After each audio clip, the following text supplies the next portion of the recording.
পৌষ সংক্রান্তি বা মকর সংক্রান্তি উৎসবের অন্যতম একটি অংশ আলপনা। গ্রামীণ নারীরা এ সময় বাড়ির উঠানে নানা রঙের আলপনা করে থাকেন।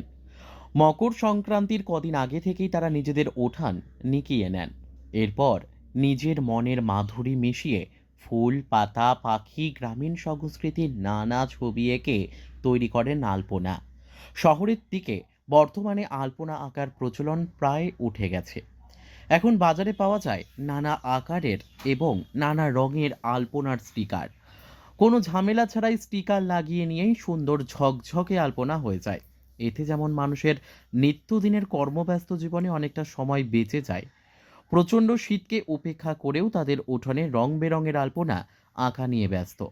ঠিক এমনই একটি চিত্র উঠে আসলো গোলাঘাটি বিধানসভার কাঞ্চনমালা এলাকা থেকে। গ্রামের মহিলারা জানিয়েছেন, এটা তাদের পূর্বপুরুষের আমল থেকেই ঠিক একইভাবে পৌষ সংক্রান্তি উপলক্ষে প্রস্তুতি নেওয়া হয়। এবছরও তার ব্যতিক্রম হয়নি। বেশ কয়েকদিন আগে থেকেই গ্রামের মহিলারা উঠোনে আলপনা আঁকা নিয়ে ব্যস্ত হয়ে পড়েছে।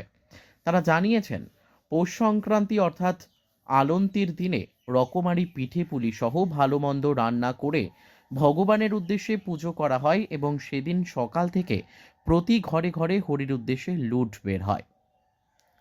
সবকিছু মিলিয়ে বছরের এই দিনটি যেন বাঙালি হিন্দুদের একটি বিশেষ পার্বণ হিসেবে পালিত হয়। আমরা পুষ মাসে সবসময় এমন ভাবে আরো দেই। পুষ সংক্রান্তি মাসের শেষ দিন এ আমরা সবাই দে পাড়ার যা আছে সবাই এমন ভাবে আলপনা দিব। এরপরে হরির নাম লুট গাইব। এরপরে আমরা অনেক জাতের মাছ আনাম। মাছ আইনা আমরা রান্না কইরা আমরা মনে করো একটা পূজা করি। পূজা কইরা আমরা ইয়া করি ঠাকুরের দিই।